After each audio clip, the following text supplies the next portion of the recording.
Próxima paragem, Rádio Pistáquio.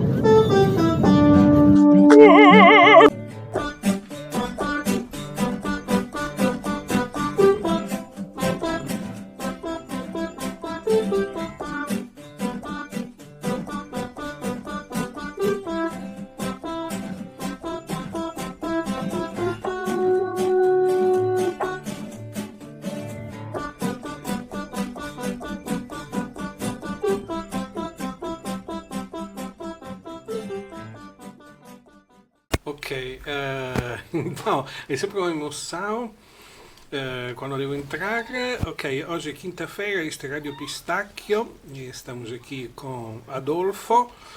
Vamos contar todos os segredos de Adolfo, as suas contas bancárias nas Ilhas Caimã que ele tem. E, deixa-me dizer uma coisa, hoje é quinta-feira, nós como sabem atuamos na quarta-feira e hoje é quinta-feira e não houve nenhum problema técnico incrível. Isto é um sinal que vamos ter que considerar no futuro. Adolfo, from Mexico with amore, with love,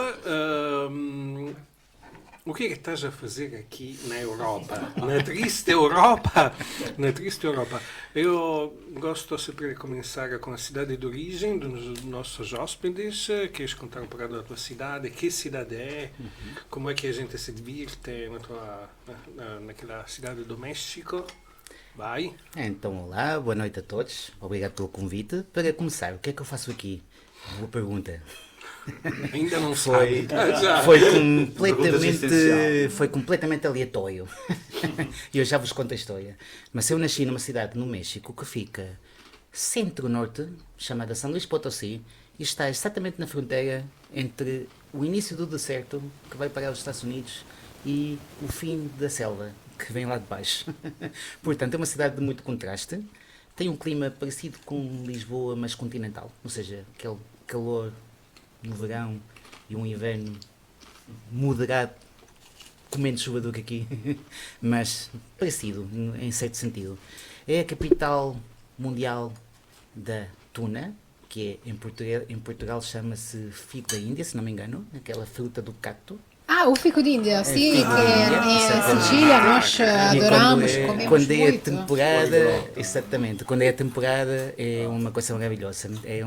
Há verde, há vermelho e há amarelo e é uma coisa que dá muita luz e muita cor à cidade na altura em que... Cada cor tem propriedades diferentes. Exatamente. Sim. E um sabor característico. Todos que sabem, eu não sei nada dessa coisa.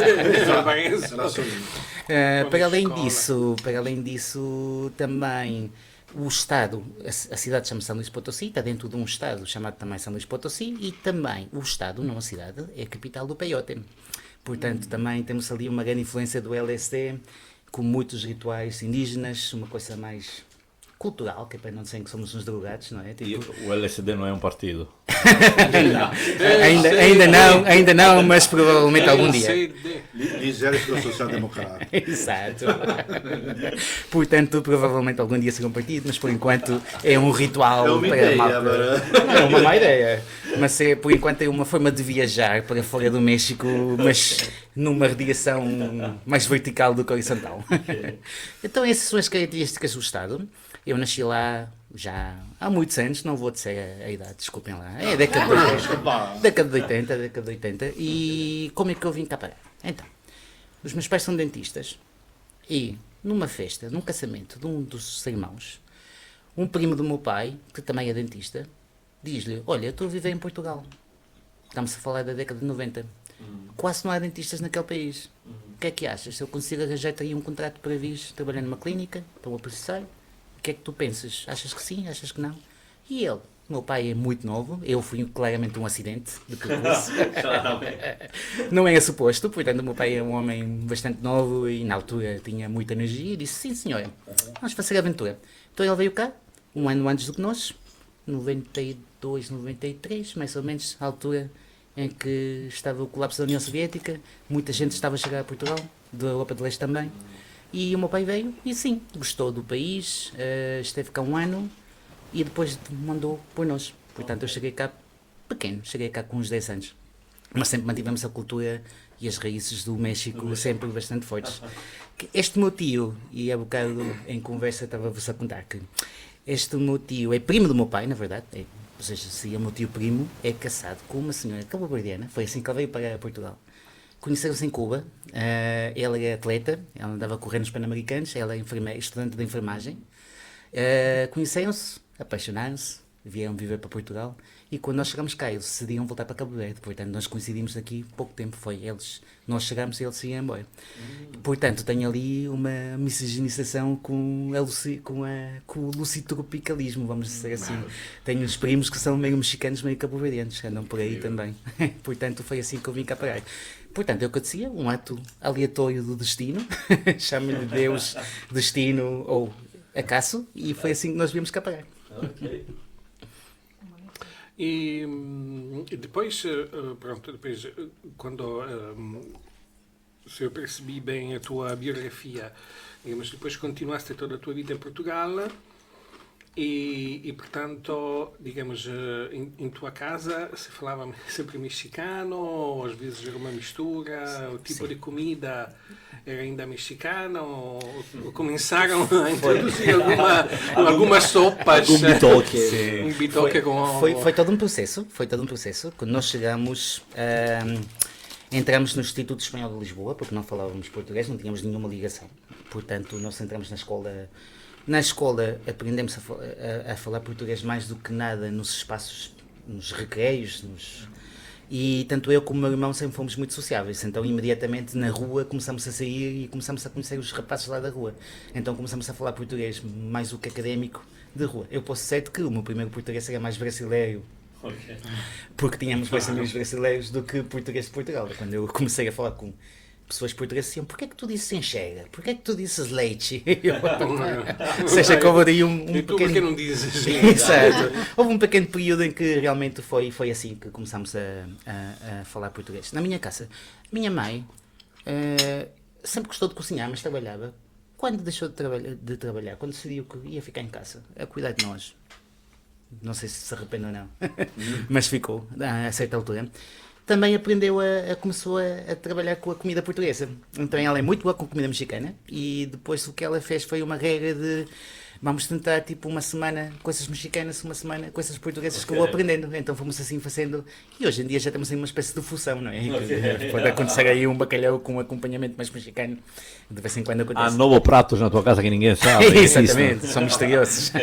Bacalhau com natas, bacalhau com nacos. É um bacalhau com nachos. Sim, portanto foi todo um processo de aprendizagem para todos nós, mas tem sido divertido, posso dizer que tem sido divertido. Entretanto, sim, ficamos cá, estudamos no Instituto Espanhol, depois tive a oportunidade de estudar na Universidade Católica. Não é a minha primeira opção, digamos, ideológica, já desde criança, desde os 15 a 6 anos que eu sempre tive uma viragem para a esquerda. Tudo que é católico. Sim. Na escola estava sempre a discutir com o padreco lá da escola, sempre estávamos com discussões ideológicas, ou seja, quando eu disse vou à católica, o meu grupo de amigos foi tipo, porquê? Porquê que vais fazer isso? E ainda por cima para a direita, e porquê? Mas pronto, eu conhecer o inimigo, não? Eu era jovem, idealista, achava que informações. Sabes que eu achava que as leis podiam mudar o mundo. Eu percebi muito rapidamente que isso não é bem assim. As questões de classe. Mas foi um processo também. Estar na Católica, aprendi muita coisa que de outra forma não teria aprendido. A forma conservadora de se ver a vida, o humanismo católico, todas essas coisas servem para o teu futuro. Quando consegues perceber que o mundo não é só aquilo que está na tua cabeça, mas aquilo que está na cabeça de todos nós. Ou seja, tu não podes interpretar o mundo só com aquilo que tu achas, mas o mundo é tudo aquilo que toda a gente que está ao teu redor acha. E quando não temos esta grande forma de ver as coisas, somos sempre ou pequeninos ou fanáticos. E eu não gosto nem de um nem do outro. Portanto, viajar e conhecer o inimigo, o adversário, os pensamentos dos outros, acho que é extremamente importante. E acho que essa passagem pela Católica deu-me essa oportunidade de ver como é que os outros pensam o mundo para além de mim, não é? Ma o que é que havia de realmente católico naquela escola? Ou seja, não podias dizer blasfemias, ok? Não podias dizer, Olha. não podia dizer coisas do género, tipo, mas aquele é Lenin, disse duas ou três coisas interessantes. Eu dou-te só uma. Nós tínhamos uma cadeira chamada Monividência Cristã, Cristianismo e Cultura em Direito. Depois passei para a Comunicação Social e tive Monividência Cristã. E posso dizer que, curiosamente, foi uma das minhas cadeiras favoritas nas minhas carreiras todas, que eu estudei Direito, Comunicação e depois fiz um mestrado em Relações Internacionais. E esse professor de Monividência Cristã tinha uma abordagem muito humanista e muito pouco religiosa e muito cultural e foi uma coisa incrível. Aprendi muito sobre a forma de entender o mundo através da raiz judaico-cristã. Portanto, foi extremamente interessante. Agora, o que é que tinha? Tinha, quando eu entrei a Relações Internacionais, o meu mestrado de Ciência Política, imagina, toda a gente que quer ser política em Portugal, toda a gente das elites, a rodear-me. E eu, um chicaninho de esquerda, a começar a tentar e a dizer. Porque é que não criamos uma comissão, uma comissão de trabalho? Já estou com a comissão de trabalho. Já me adiantei.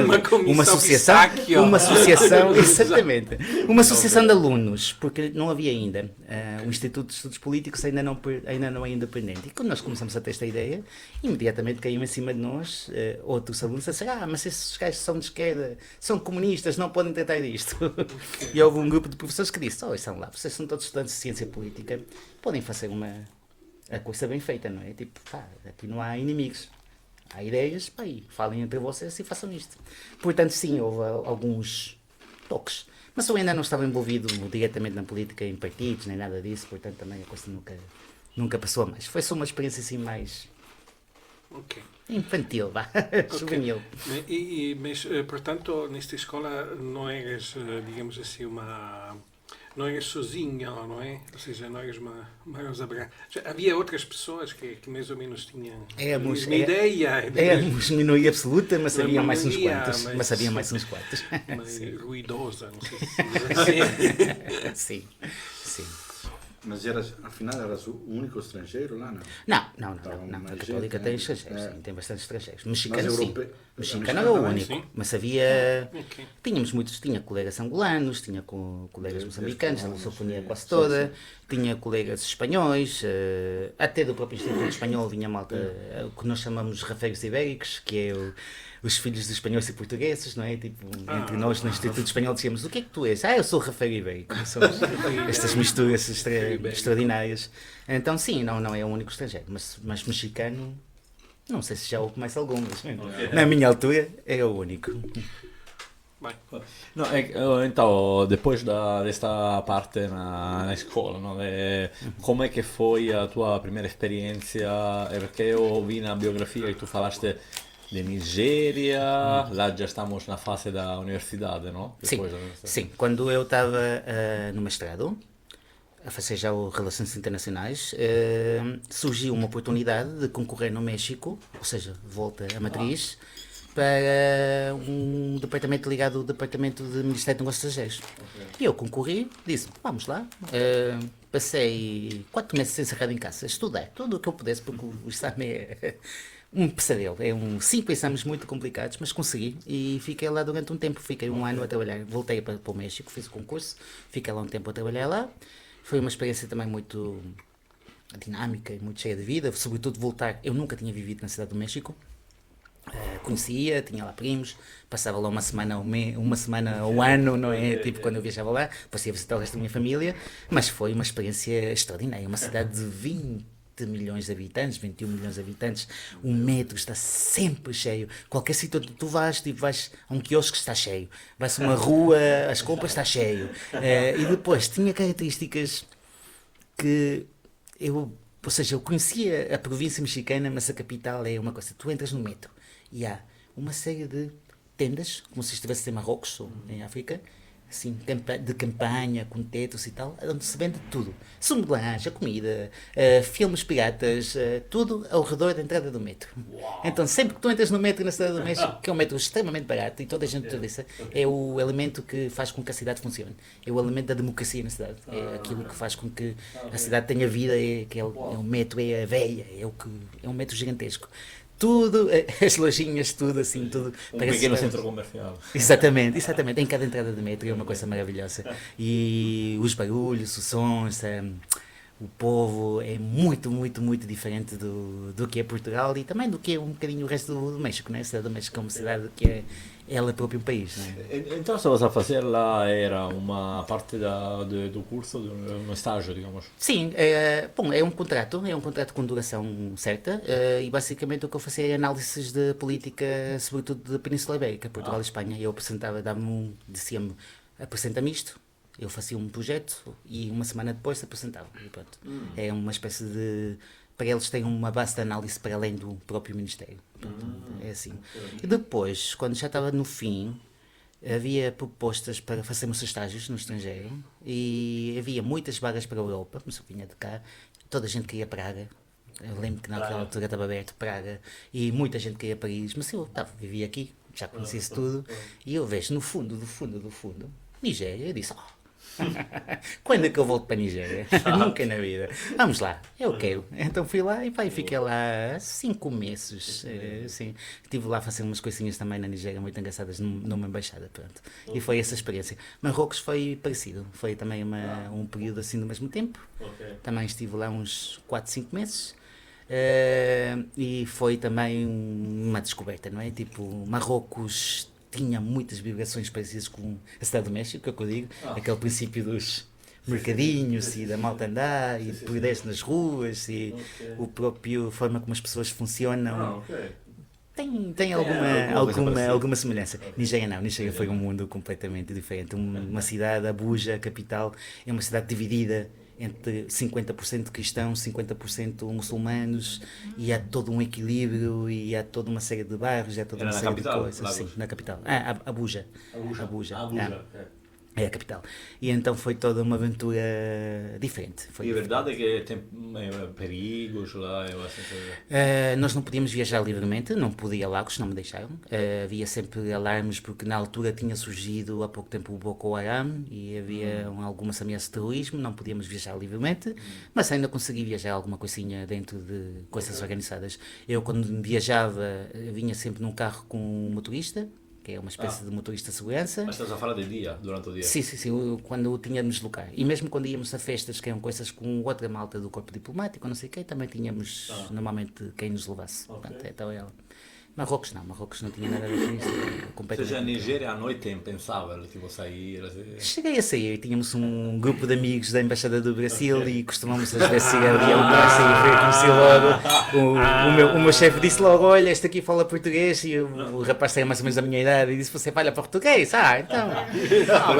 pronto. Bem, minha amiga. Porque nós sempre queremos saber onde é o bairro alto de cada cidade, de cada Exato. nação. Ali, na minha altura, eu não conheço assim também a cidade, não é? Mas nós íamos a uma discoteca chamada La Habana, que é assim o sítio onde se tinha de estar. É Abuja. Se alguma vez forem ainda existir, recomendo. Não sei se ainda existe, já foi há uma boa década. Vamos fazer um pequeno break musical. Sim. Então vamos com a Charo Correia. Charo Pronúncia, Correia, essa Charo música Correia. tem um nome... Cu di rola, ma eu não sei, olha, a pronúncia portuguesa. O de quê? Cu di rola. Desculpa, Shalom, mas Desculpa, vamos lá. exato. Desculpa. Vamos então. Até já. Fechado.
Bem-vindo de volta, aqui com o Adolfo, que não, apesar do nome, Esatto. é convencidamente comunista. Não, porque, sabes que eu às vezes te confundia com Augusto, porque eu não conseguia associar Acho que é uma piada comunismo assim, com ele Adolfo. sempre me a perguntar, ma o teu colega, como é que se chama? Augusto, Augusto, Adinolfo, qualquer coisa, podia mas aceitar. não é porque te lembra sempre no Avante, né? Não pode ser Adolfo no Avante. Impossível. Mas pronto. Sim. E depois de Nigéria e Marrocos, voltaste para a base. Sim, voltei para a base para terminar o mestrado, tinha de defender ainda a minha tese, e eu que eu digo sempre, eu denomino-me como um cainachicano. Eu sou um mexicano de cainascido. Ou seja, cainascido é a minha base, Lisboa é a minha então os cidade. teus pais ainda moram lá. Sim, os meus pais ainda veio um cainascido. Portanto, nós cainachicanos voltamos sempre à base. Pá. Somos uma coisa... Lisboa. Lisboa é... Agora vou ser propaganda do Partido Comunista Português. É a cidade das nossas vidas. Que foi o nosso lema de campanha. Mas sim, é de facto, Lisboa é uma cidade aberta, tolerante e voltamos sempre a ela. Tanto a minha família toda, meu irmão viveu na Holanda, voltou. Maior ou... Mais novo, 4 anos mais novo. Portanto, minha mãe vai e volta constantemente do México, mas volta sempre também a Lisboa. Ou seja, é o nosso porto de abrigo, é a nossa âncora. Lisboa é o porto seguro. Tu disseste antes che onde foste no Messico, è la città do México, no? Qual è la cidade?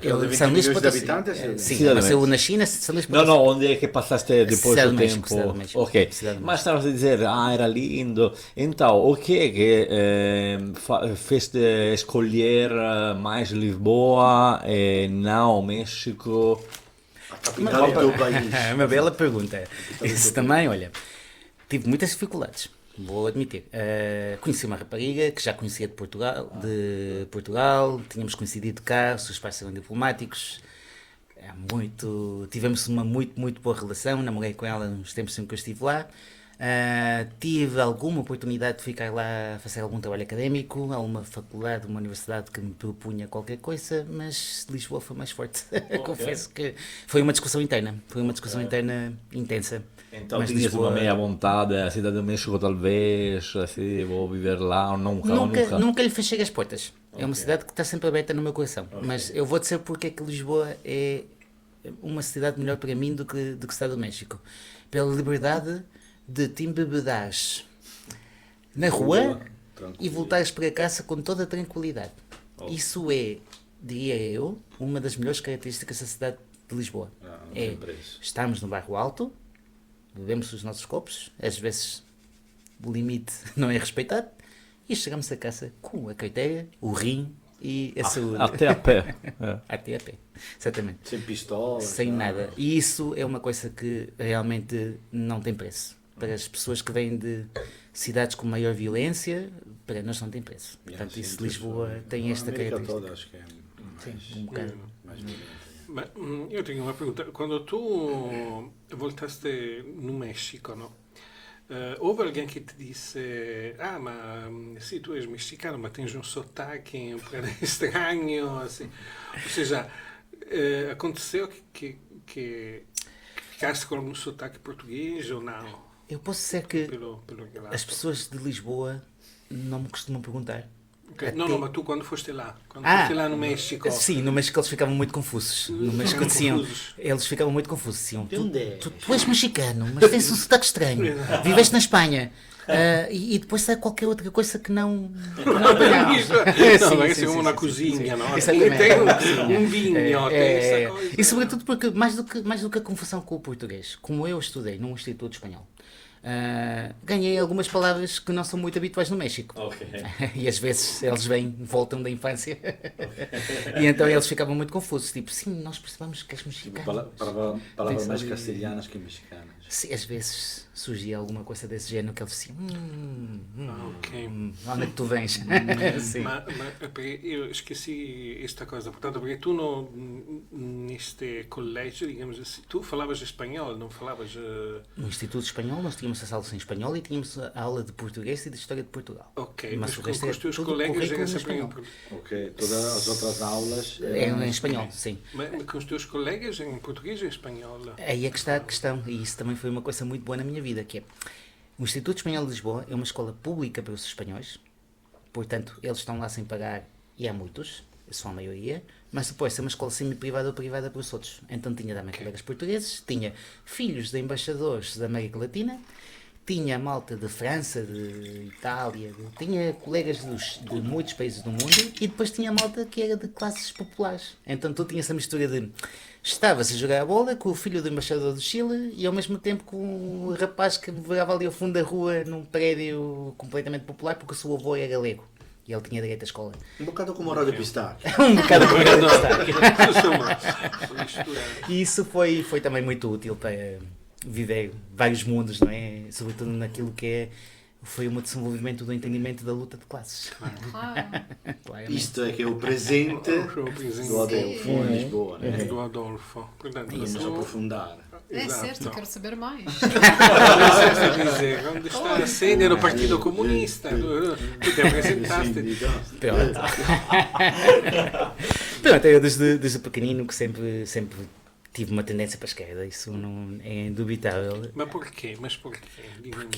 Mais É uma socialista ou mais comunista? Sempre muito de esquerda, sempre comunista. Mais Sempre comunista. Mas Nunca uma andei coisa- no socialismo. O socialismo sempre pareceu muito descafeinado. Vamos ali ver. Sim. Que Oh, xixi. Mas apesar disso, ficaste em Lisboa, mesmo para lutar contra o socialismo. Para dessocializar Lisboa, o português. pois. Bom, com... Descafeinizar. Descafeinizar Lisboa. Então, a partir dos 14, 15 anos comecei a ter muito interesse naquilo que eram as lutas sociais e tive um professor de História que era muito, não descia porque não podia, o coitado do homem, mas claramente era um homem muito de esquerda. E ele tinha uma paixão para nos ensinar a História, por exemplo, quando começamos a ver a Revolução Russa, Transmitia mesmo as interesse. pessoas, ele dizia-te, olha, estás a ver essa porta?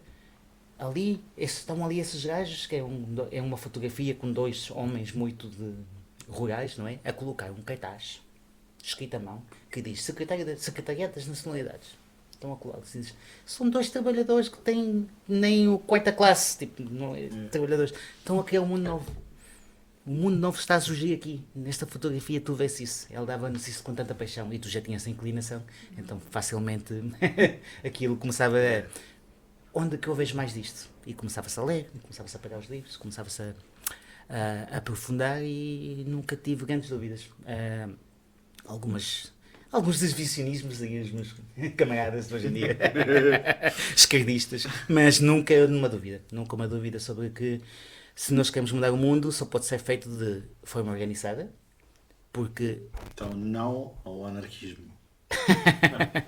os anarquistas são... Cada anarquista, há muito movimentos anarquistas em Itália que muitas vezes é muito perto da esquerda.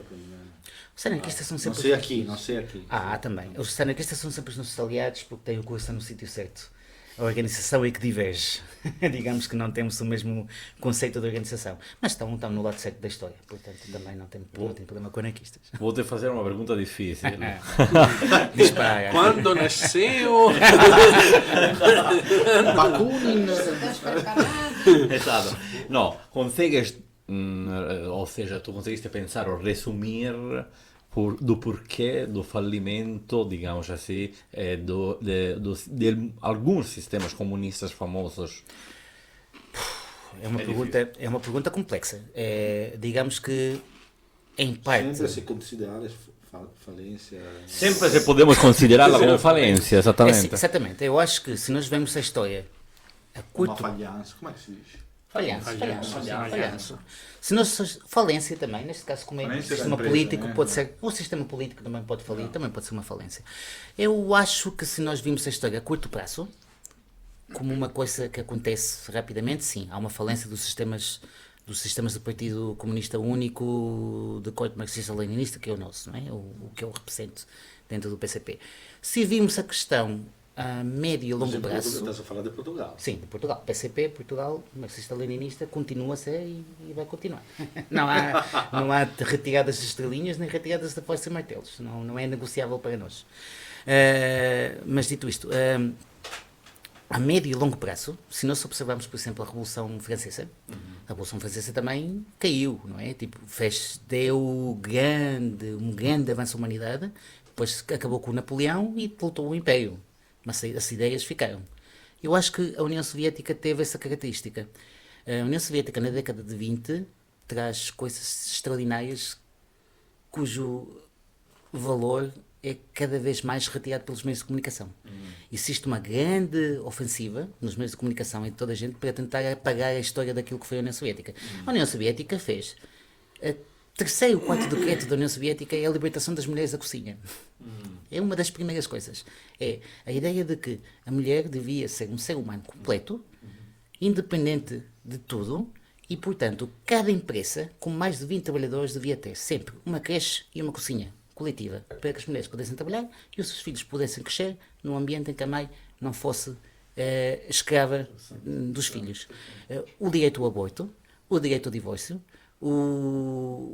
leis muito abertas para a homossexualidade e para as minorias sexuais na altura, na década de 20. Depois o Stalin há de reverter algumas dessas medidas por diferentes coisas, mas a ideia de um mundo novo, de uma vanguarda, de uma arte nova, de uma coisa disruptiva, aconteceu e foi a base de muitos dos movimentos de esquerda da década de 50, 60, 70 que ainda hoje estão, não é? O stalinismo tem outras características, entramos já em mais polémicas, a malta pode desviar ou não desviar, mas foi quem derrotou o nazismo, não é? Foi quem derrotou claramente o nacionalsocialismo e o fascismo, que hoje em dia a história começa a reduzir-se ao seguinte: mas a União Soviética fez um pacto germano-soviético com os alemães, eles também invadiam a Polónia, portanto o comunismo e o fascismo são quase a mesma coisa. Meus amigos, nada a ver. A história está lá, a história está disponível. As frentes populares aconteceram. Os polacos também são exatamente. Os polacos. No próximo episódio vamos convidar um polaco. Tragam um polaco para me refutar. Na década de 30, os polacos tiveram também acordos com os alemães e ficaram com uma parte do território nas negociações anteriores ao Pacto Germano-Soviético. Os britânicos fazem o Acordo de Munique, que agora já nos esquecemos, não é? A União Soviética pede constantemente que haja uma unidade antifascista e são sempre ditos: não, convosco não temos nada, e negociam com os nazis. O Pacto Germano-Soviético acontece porque não há mais hipótese, porque o Stalin já esgotou todas as vias possíveis para mudar. Isto pode ser discutido de forma académica, de forma histórica, que quiser, mas é um facto mais ou menos claro para toda a gente, exceto que os meios de comunicação agora simplificam cada vez mais. Qual é que é o problema hoje em dia? A super simplificação de questões difíceis é o mais comum. É por isso que eu não considero que haja uma falência completa do acho que é um ensinamento que nos fica. E está um bocado na China. A China é um regime híbrido, não vou dizer um regime comunista, mas tem algumas características que ainda mantêm esta vanguarda para guiar o povo. E consideras, por exemplo, Cuba, para ti é uma falência, uma meia falência? Cuba é uma tragédia. Nunca foi um sucesso. Cuba nunca foi um sucesso, mas foi sempre uma rebelião. Foi atrapalhado pelos Estados Unidos. Certo. Indiscutivelmente há um embargo criminoso há mais de 60 anos. Já perdi Sim, já não se conta. Exatamente. Horrível. Mas isso não justifica tudo. Obviamente que o regime teve os seus erros, teve tempo para corrigir e não fez. Pode fazer melhor. E nós todos, comunistas, estamos conscientes disto, mas também estamos solidários. E mantemos ainda, aqui em Portugal temos uma Associação Portugal-Cuba bastante forte, nós fazemos todos os possíveis para ajudar o regime. Mandamos cumprimentos ao Paulo. Mandamos cumprimentos ao Paulo Jorge. Paulo, está-se ouvindo, o grande trabalho que fazes com o Paulo. Grande Paulo. É verdade. Há muitos camaradas dedicados, portanto, sim, nós sabemos que há muitos problemas, sabemos que o regime também, não gosto de chamar regime, regime é o que chamam os inimigos, o governo legítimo de Cuba, eleito pela sua própria população. Exatamente. E nós às vezes repetimos as palavras do inimigo e estão acostumados, claro, não é? para dar Exatamente. Não é nenhum regime, é um governo eleito, feito pelo seu próprio povo, e assim há de manter-se, esperamos nós. Percebemos isto, mas não consideramos uma derrota. Consideramos ser uma espinha no coração do imperialismo americano, e ainda é uma luz para a América Latina. Ainda é. Mas tu não achas que há problemas na gerência de Fidel Castro, por exemplo, do sistema de Cuba, como há muitos problemas de pobreza extrema lá? Agora é Raul, né? Não, agora é o Dias-Canel. Não sei se falamos com alguém do povo de Cuba, não sei como está, porque as condições lá são... Eu não diria miséria extrema. Eu acho que em Cuba não há miséria extrema. Ok. Em Cuba há pobreza. Há uma pobreza. Claramente, o embargo cada vez é mais complicado. Neste momento, a crise energética é absolutamente brutal. O único barco petroleiro que eles recebem é do México, foi agora em janeiro. Os da Venezuela são proibidos. A Rússia manda a cada 3 meses. A China ainda está a pensar o que é que faz. Portanto, neste momento, os apagões são de 12, 14, 16 horas. É uma coisa, uma brutalidade. Se o regime devia... lá estamos nós. Se o governo devia ter feito uma reforma energética das fábricas, se calhar podia, mas temos de ter em consideração que isto são 50 anos de bloqueio, não é? Tipo, isto é extremamente complicado, portanto é uma questão bastante complexa. Mas pobreza, pessoas a passar fome, pessoas sem escolaridade, pessoas sem hospitais, não. Há hospitais, há uma tragédia também, porque nós temos amigos lá, e tanto de prós como contras. E nós sabemos que a malta às vezes tem de levar as suas próprias toalhas e os seus próprios lençóis para poder ser recebidos, porque não há no hospital. Mas médicos há.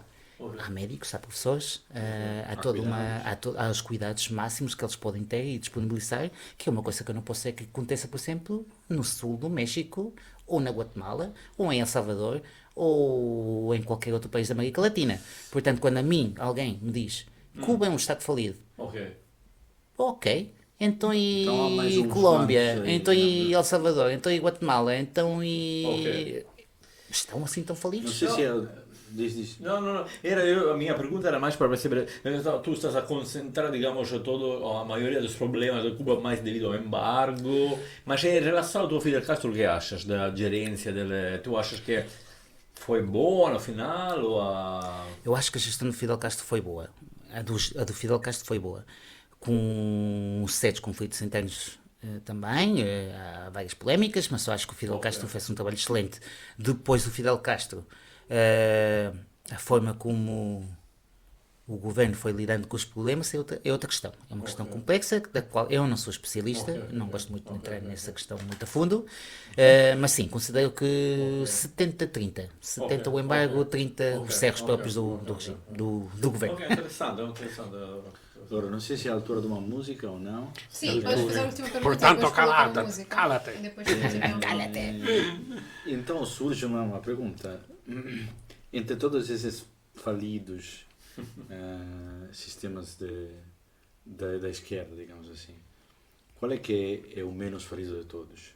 Neste momento, a China. A Mas China... é híbrido. A China...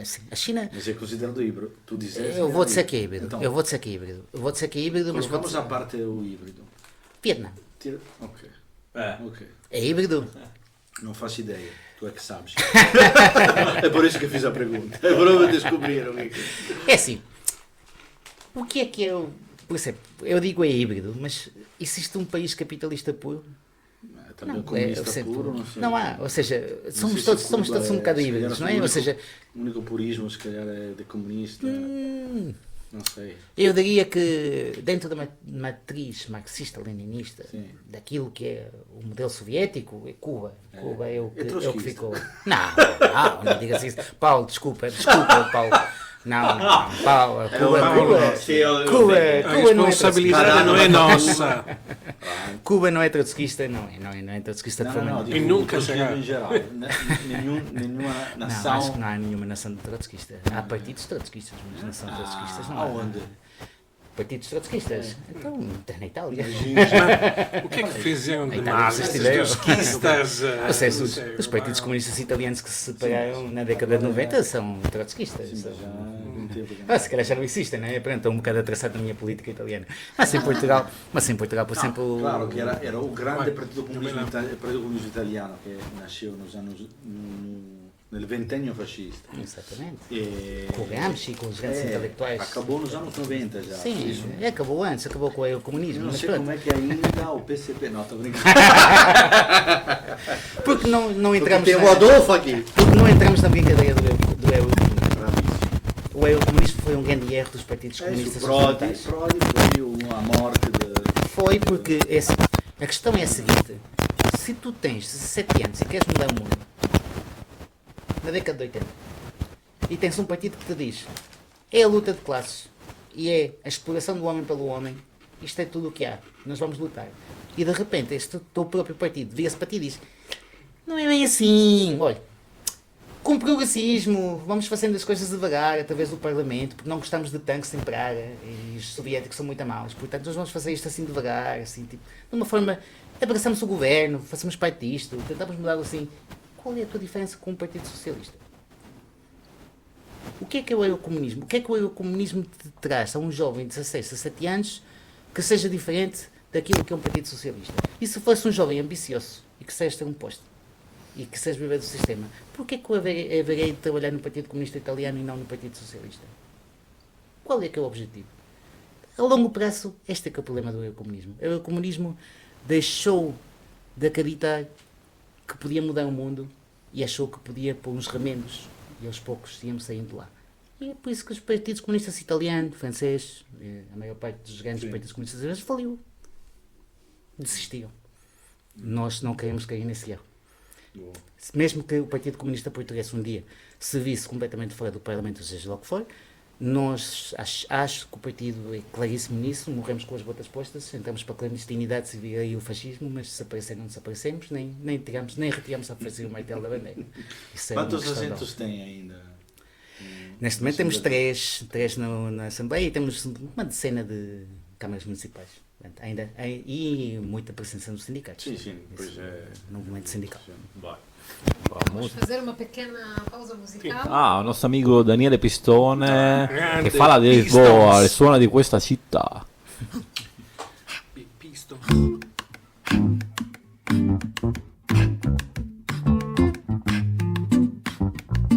La notte è calda e senza rumore, nella sostanza il vecchio Frankie arranca nel sudore gli occhi chiusi di chi vorrebbe sognare lontana.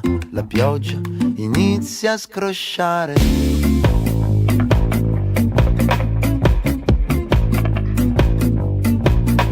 Quel suono portava alla mente la musica che ha sempre amato ascoltare. Sogna il mondo un enorme grammofono e quella pioggia fruscio sotto accordi e melodie. Frankie sognava il jazz e la notte suonava per lui. Reggae, vai avanti, non ti fermare. Senti il suono di questa città.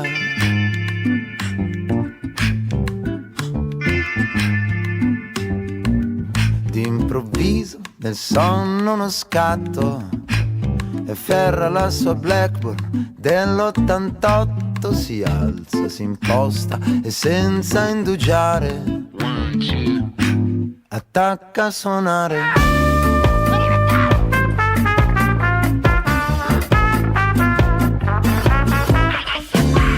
Grida qualcuno, ma Frankie dorme nel suo sogno. Non c'è più nessuno, solo note e poi scale e mille melodie nella notte. La sua tromba irrompe tra le vie.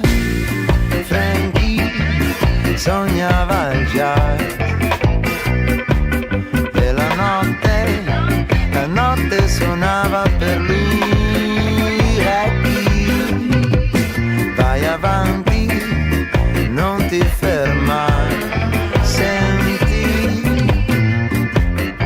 il suono di questa città. Reggae, se lo prendi ti porterà.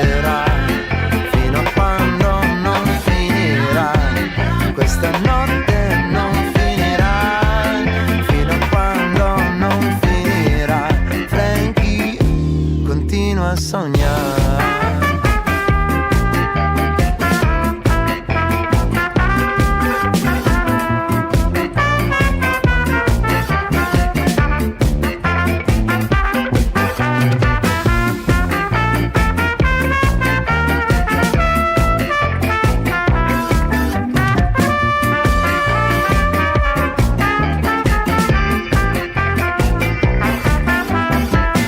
Vai avanti, non ti fermare, senti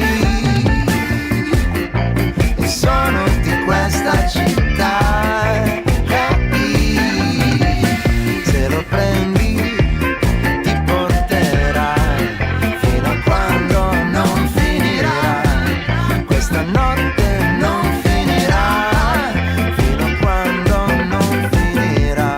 Frankie continua a sognare. La strada riecheggia il canto delle nuvole, la notte affilata con il suo pizzicar, la terra che danza sotto queste nuvole, la luna nascosta non fa che gridare. La strada riecheggia il canto delle nuvole, la notte affilata con il suo pizzicar, la terra che danza sotto queste nuvole, la luna nascosta non fa che gridare. La strada riecheggia il canto delle nuvole, la notte affilata con il suo pizzicar, la terra che danza sotto queste nuvole, la luna nascosta non fa che gridare. La strada riecheggia il canto delle... Ok, estamos ainda aqui com o camarada Adolfo. O chato. Adolfo, nós somos habitué do Avante, frequentemente te encontramos ali. O que é que tu fazes no Avante? O que é que acontece no Avante? O que é o Avante, para quem não Então, conhece? falando de Portugalidade, acho que o Avante é um bom exemplo. É um bom exemplo daquilo. A festa do Avante surge logo em 74. Em 76, peço imensa desculpa. Passamos este ano o 50 aniversário, são 50 anos da festa do Avante. Surge como um evento do Partido Comunista cultural, gastronómico, de representação de tudo aquilo que é o povo português. Não é um festival de música. Isto é muito importante, que as pessoas depois acham que aquilo é um concerto com barraquinhas de comida. Não, é uma representação daquilo que nós queremos para a sociedade. Está representado por todos os distritos de Portugal. Todos os distritos de Portugal têm uma representação, têm a sua culinária própria, levam as coisas todas que podem oferecer, o seu artesanato, a sua cultura, as suas danças, a sua música. Temos vários palcos na festa. Um palco arraial, um palco fado, um palco multicultural e o palco principal para as grandes bandas.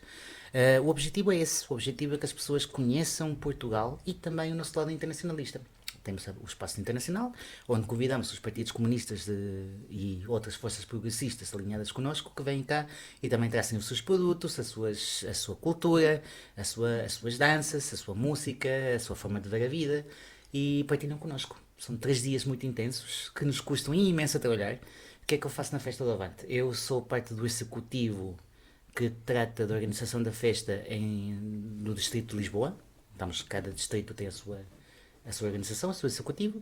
Eu sou responsável pela segurança alimentar e pela higiene do Espaço de Lisboa, e posso dizer-vos que começamos a trabalhar esta semana. Esta terça-feira tivemos a primeira reunião. Porquê? Questo tempo. Sim, bom, foi uma reunião, agora é reuniões ainda. Estamos a desimplantar, estamos a mudar, a festa vai ser nova, tudo vai mudar de sítio. Queremos criar uma coisa diferente dos últimos anos, porque são 50 anos, então esta festa vai ser especial. Estão todos convidados, é uma festa aberta para toda a gente, não é preciso seres político. Se gostares de política, há debates, há exposições políticas, há tudo isso. Se não gostares de política, tem grande música, grande comida e muitas coisas para se fazer. Portanto, é um convite para todos vocês. 50 anos da Festa do Avante, este ano. Estamos a fazer um trabalho grande. Vai ser especial, não?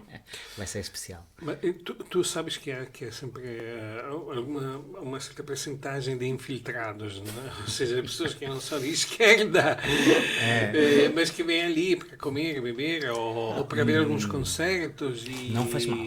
não faz mal. A festa é aberta a toda a gente. A Toda a festa gente é que aberta a tenha. toda a gente. Sim, toda a gente que tenha Mas- respeito e tolerância, bem-vindo à festa. Ok. Aliás, nós temos sempre, não sei se vocês costumam ouvir, nós temos sempre camaradas, amigos e visitantes da festa. O visitante da festa, Incluímos verdade, eles nos verdade. visitantes da festa. Mas ou seja, a minha pergunta real é esta. Deve ter ali entre as pessoas que participam também quem vota no Chega, quem vota nas outras Sim, coisas, sim, etc, etc. sim, Agora de certeza. Ou seja, É. vocês assumiram que afinal, além de ser uma festa comunista, é uma festa de todas aquelas pessoas que querem, digamos assim,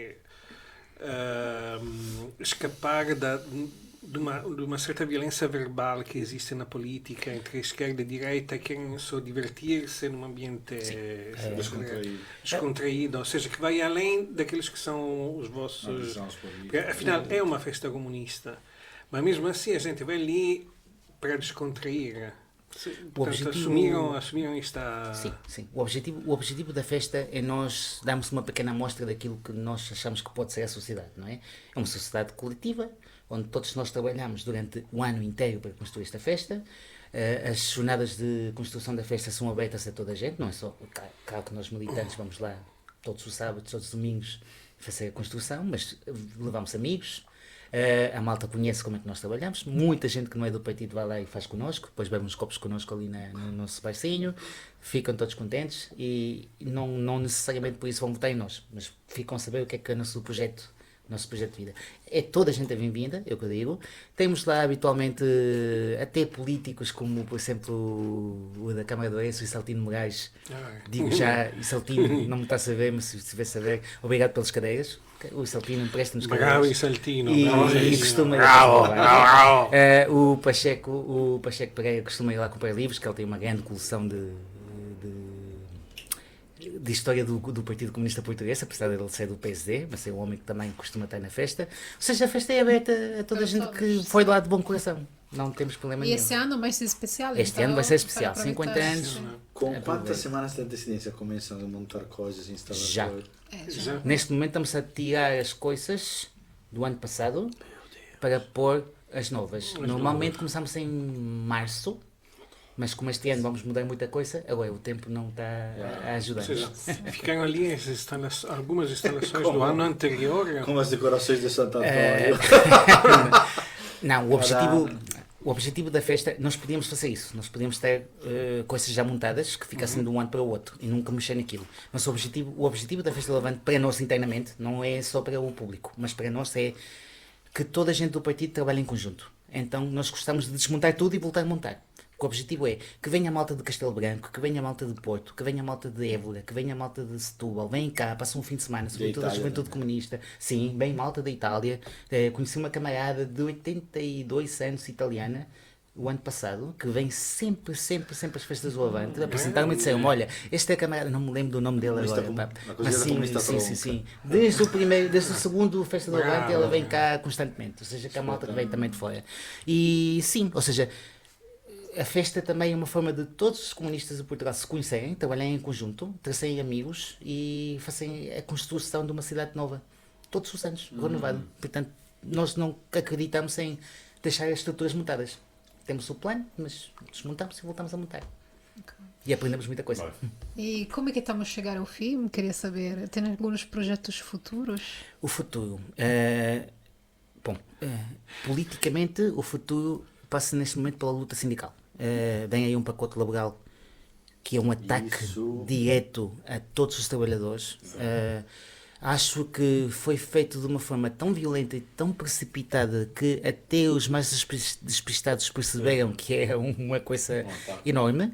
Portanto, eu sou o dirigente sindical no Sinapse Setor Seguros e trabalhamos em conjunto. Não somos ainda da CGTP, estamos a trabalhar para isso, mas trabalhamos em conjunto com a CGTP.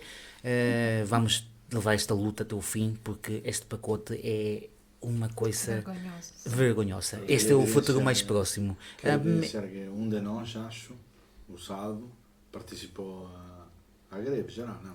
Sì, claro. Sì, a greve geral. Sì. Ovvio, tipo. Eu também não, a Daphne não, mas Eu- ele num ambiente de Sim. Ecocenter, que é um dos menos sindicalizados de todos, né? Que é um dos mais fracos, ele conseguiu participar Sim. orgulhosamente. E orgulhosamente toda a minha equipa, guarda tipo, Espetáculo. Esse é O bom. chefe também. é raro, e o chefe também. Eu descobri, o Alessandro e eu trabalhamos juntos no tempo, ele sabe do que é que eu falo. Nós trabalhamos numa empresa cuja ideia de sindicalismo era: mas nós não estamos abrangidos por esta gente, nós não somos seguros. Ou seja, o ponto de partida era muito baixo e mesmo assim conseguimos fazer um trabalho extraordinário. Já estamos a fazer costas lá dentro, os trabalhadores percebem, e acho que é importante. Este momento de greve foi muito importante para muita gente que nunca tinha tido um confronto direto com aquilo que é a realidade. Portanto, acho que foi muito útil. A médio e longo prazo, temos de começar a pensar muito seriamente o que é que vamos fazer com o fascismo que vem aí. É uma onda histórica, geral, para o mundo ocidental. Não sei se para o mundo inteiro, mas pelo menos para o mundo ocidental. E temos de preparar-nos para isso, porque não se vê um grande futuro. Está uma grande dominância agora, talvez entre aspas, mas sim, está a crescer os movimentos Estão a crescer. de extrema direita, infelizmente. Exatamente. Mas então, tu o que achas dos efeitos de uma greve comunista? Porque tipo, me pergunto, ok, ou fizemos a greve, e agora? Tipo, funcionou, deu algum sinal? Funcionou, pode ser porquê? Porque é que nós, na nossa análise, achamos que funcionou? Porque pararam, porque estão a tentar negociar, e porque vão tentar negociar com a UGT, que é o sindicato mais próximo dos patrões, mas que já disse não podem, nem mesmo a UGT consegue neste momento trair os seus trabalhadores de uma forma tão óbvia que possa aceitar este pacote como está.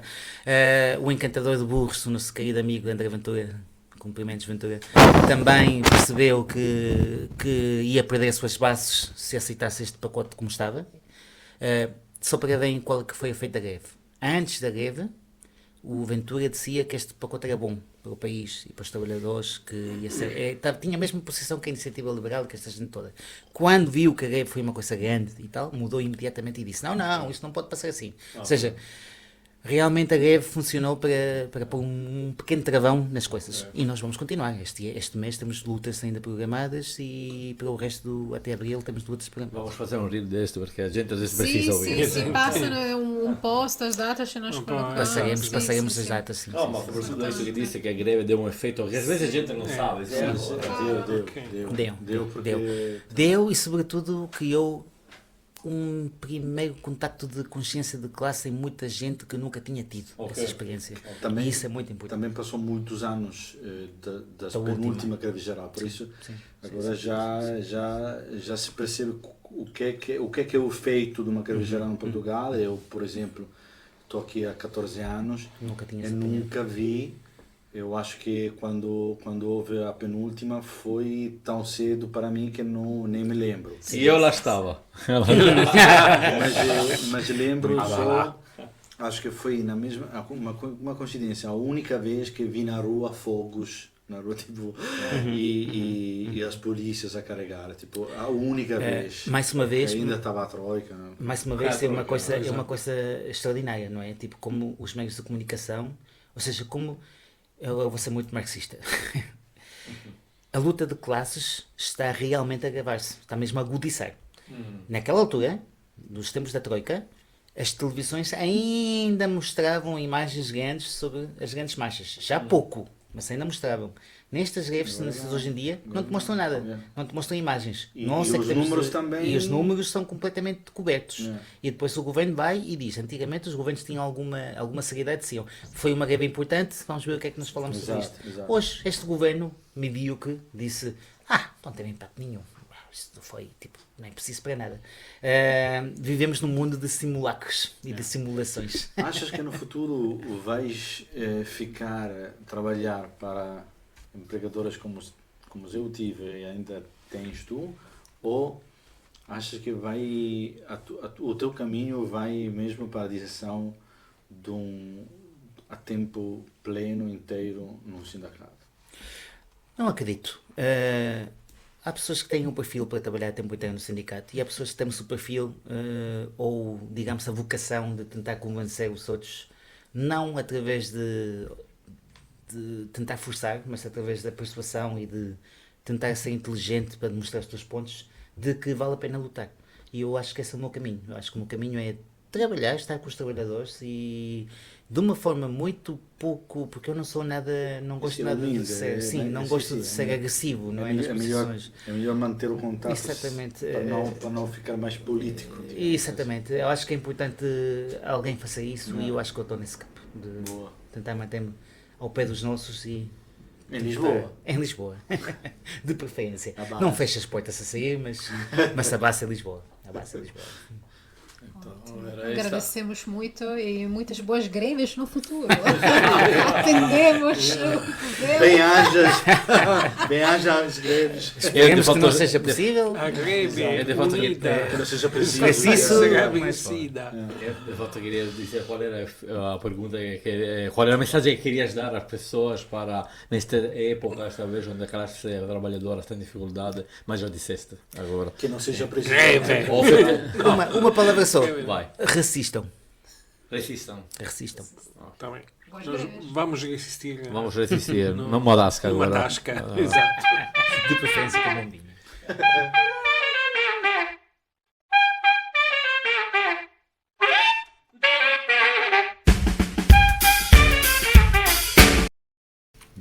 A te sciallo. La tesciata è bellissima. Grande. Favoloso. Ciao, vorrei un musico aqui che ha muito Io tempo sempre che tocca becco in il tuo Lisboa telefono, e cerco di foi muovere questa convidado cosa, ma è in- sempre... sì, sì, ma via, quello che volevo fare io, mi hai letto nel pensiero. Ti anticipato che io so che tu sei Ciao, Angolano. di avidità. Sei un killer. E acho que vai agora a Berlim, acho que até tem ali um prémio ganho. Se calhar é uma pessoa interessante também para o Lisboa. dove? Um canhera. Con sti occhialetti sembra così innocente. Non è cibo, io non guardo in faccia a nessuno. Mas acho que é uma pessoa interessante.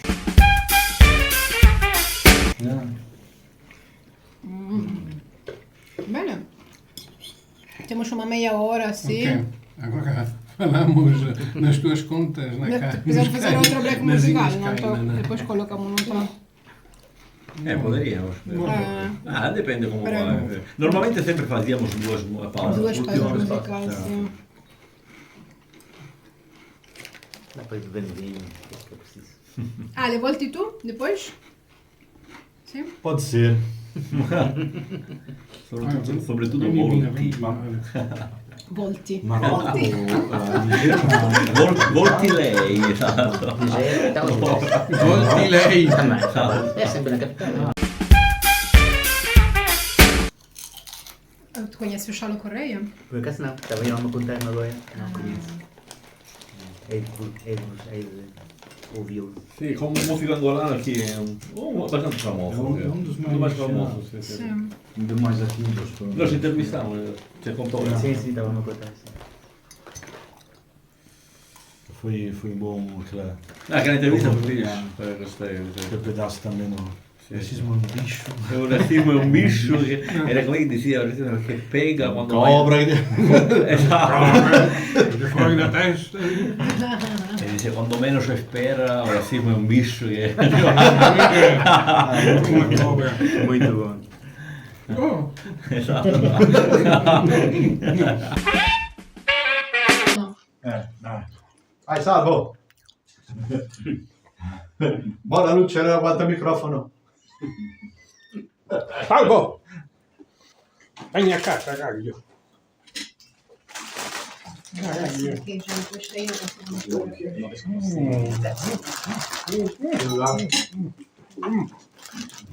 No. Il vino? Non è caricata. Bomba. La bomba, tunze. Lo facciamo appena iniziamo. Vabbè. No, vabbè. Ora.